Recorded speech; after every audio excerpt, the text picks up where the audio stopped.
Hello and welcome to An Old Man Running. I'm pretty excited to do today's video because I've finally found a pair of Hokas that fit me and that I love running in. I always wanted to like Hokas, but I could never get a pair that fitted me well. But that changed with the Hoka Mach 5, which I got as a birthday gift. I like, but I don't love the look of them. I wish I had a different colorway, and I do think in general my Saucony shoes look better. Whatever's going on here with the heel on the mid and the outsole's a little bit goofy, but I do really like the midsole look here, and also the grooves on the outside. I like the look of those. I've always liked the big Hoka logo on the upper. The upper pattern at the front here doesn't particularly move me, but it's pretty effective, as I'll discuss later. The gusseted tongue is really good with reinforcement in all the right places. I've taken the laces out of this one so you can see, so the reinforcement here.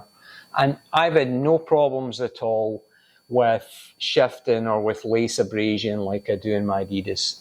The laces are pretty ordinary, but you know, they're nice and long, which I like. I find with some of my other shoes I struggle to find enough lace to get a runner's knot, but not with these.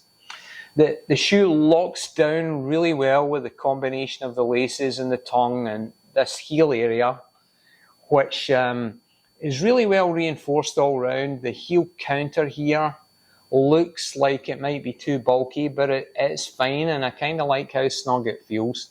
And this part here, round here, is really stiff where it needs to be, but the great thing is the rest of the upper is really light and well aerated, which is really important here in Florida. The shoes are really easy to put on, unlike all my Adidas, which are a complete wrestle.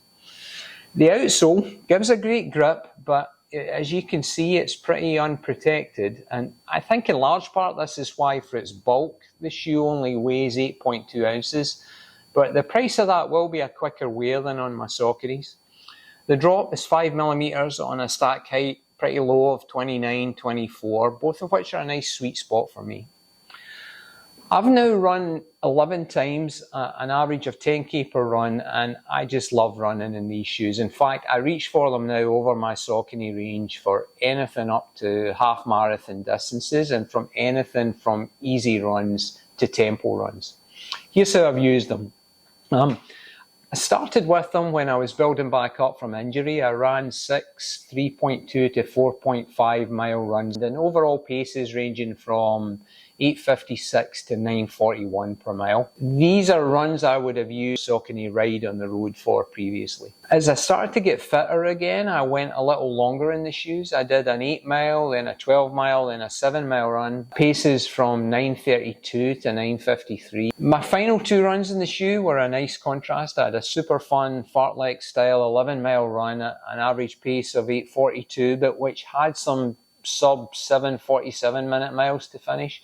And then finally I had an 8 mile run on very tired legs after a strength workout at 9:36. So a whole range of different runs in these shoes. There's no doubt that they suit the faster paces I was running at more than the slower ones, but what I also love about them is when you get to paces down around 10-minute miles, they're very comfortable and cushioned, and they feel that way without being that kind of marshmallowy type feel you can get in some shoes. Let me talk about this shoe in general versus Sauconys, and then I'll go on and talk in detail about each of the Sauconys I've replaced with these.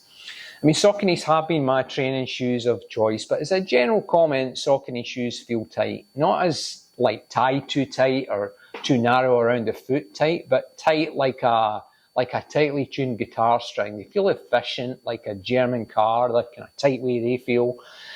And I often like the way you feel the ground in shoes like the Saucony Speed and the Kinvara, but for older runners that can get a bit much, and I find myself gravitating toward the idea of a nice cushion ride in a shoe that isn't too heavy and has a bit of pickup too. And for longer runs, for example, The Adidas Prime X does that for me, but it's not a daily trainer or for shorter runs. I tried Hoka Mach 4, Clifton 8, Rincon 2, but for each one of those, the fit didn't work for me. Size 11 was too small, 11.5 was too big, and more importantly, they always felt too narrow, no matter the shoe size.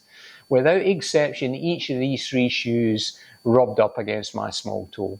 So I had little expectation of success when I tried the Mach 5 on in a store in 11.5, but it fit perfectly, and finally I had Hokas I could run in, and from the very first run I loved them. It was a very comfortable, stable landing as I started my run, and I felt myself comfortably cushioned by the shoes without sinking into them like a soft mattress. And as I picked up the pace on later runs, I was also amazed by the way the shoe transitioned to a speedier run. It just feels like no matter what the day's training plan is, the Mach 5 will work. What does that mean for me? It means I can replace my Saucony Endorphin Speed for tempo runs. I can replace my Ride 15 for easy runs.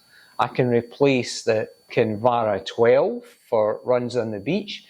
And I'll be using them also instead of my Triumph 20s for recovery runs. And so let me compare each of these in turn, and I'll start with the Endorphin Speed 3, because this is the closest call for me, Speed 3 versus Mach 5. I've run almost 250 miles on my Endorphin Speed 3. They're a really nice looking shoe, and I love this colorway. Also, as you can see, they've held up really well. They're responsive, and I feel like I could definitely race in them from 5k up to half marathon distance. So I use them for my faster road runs and nearly all the interval work I do, either on the treadmill or the road. The only two bad things I can say about these shoes is that sometimes, especially if I'm tired and I'm not running as efficiently, the curved nylon plate rubs up against the lateral side of my foot, and it can be a little sore.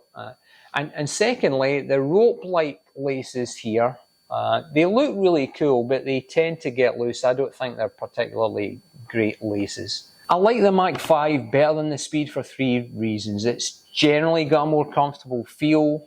The laces, as I discussed, tie better and stay tight. But most importantly, the Mach 5 feels like it has two modes. It's almost like a car with a speed mode and a normal mode. At lower speeds, it's soft and it's comfy, and as you pick up the pace, though, it somehow manages to transition first into a feeling of peppiness, and then quickly it just disappears from my consciousness, and I'm just running fast, focusing not on my feet. The Saucony Speed 1 used to do that for me, but they were always a bit unstable, and the Speed 3 is just a touch too harsh, and it's just always there in my mind when I'm running fast. It's probably the plate.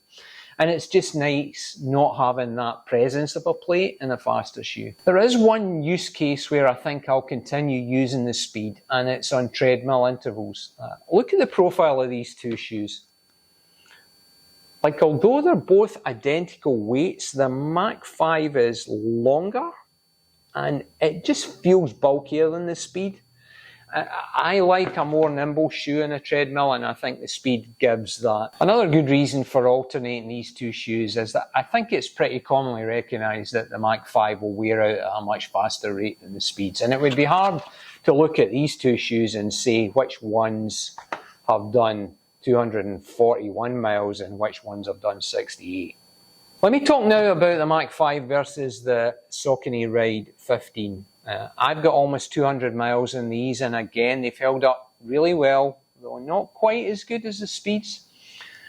If you watch my other videos on the Ride, you'll see that I like the comfort, I like the wide forefoot support, and the shoe does have a good ability to pick up the pace on an easy run if you feel the urge. It's a really good shoe, and it's a massive improvement on the Ride 14, which I really didn't like.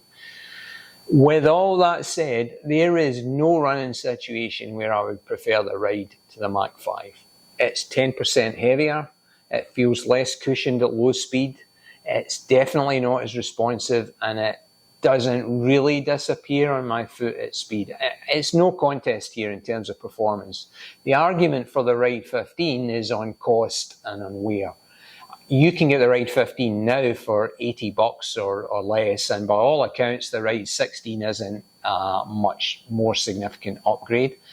And also it's likely to last much longer than the Mach 5, which costs around $140. But here's the thing though, I think I can shorten my rotation with the Mach 5 and actually need less shoes. I can drop the speed, the ride, and the two shoes I'm about to cover and have the Mach 5 do it all. So let me talk now about the Mach 5 versus the Saucony Triumph 20. Saucony cut half an ounce, 5% in weight between the Triumph 19 and 20, and in my view the upper here is much better on the 20 than on the 19. It's much less prone to make my foot overheat, which can easily happen here in Florida. It's a comfortable shoe for recovery runs or even long slow distances, but it's still an ounce and a half or 20% heavier than the Mach 5, and I can feel that difference right from the start of the run. I also personally feel that it's actually less cushioned and less comfortable for my foot shape than the Mach 5 is. Now, there are some shoes that just don't work at recovery paces, which for me is about 950 to 1030 per mile, but on my longer beach run on the Hokas, I got into that range for a while and they were fine. Now, once again, you've got the price and the wear differential. You can get the Triumphs right now for maybe $110, but from a running perspective, it's the Mach 5 for me. And then finally, let me talk about the Hoka Mach 5 versus the Saucony Kinvara 12. When I first started running in 2021, I loved the Kinvara, but as my weekly mileage increased, my overall mileage now is in the low to mid 30-mile range, a bit higher when I'm marathon training, and I found that I just needed more cushion as my mileage went up. I do love the free and easy feel of the Kinvara 12s, and on the less hard beach surfaces I still use them, and I also think they're a great looking shoe. I loved the look of the Kinvara 14 when they came out, and it's a very different looking shoe to this.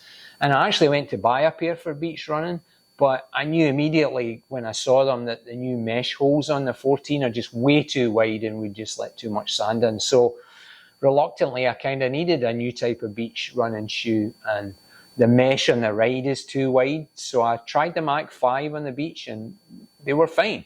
I do think the beach is the less effective use of these, as you lose some of the cushioning and speed advantage on the sand as it kind of dulls both, but they're okay. I've been on some nasty hot beach runs with them and my feet have never overheated. The Kinvara are 10% lighter than the Hoka and definitely much more nimble, so I'll still use them now and again on the beach for that reason. So there it is. I can replace 4 Saucony shoes with my Mach 5.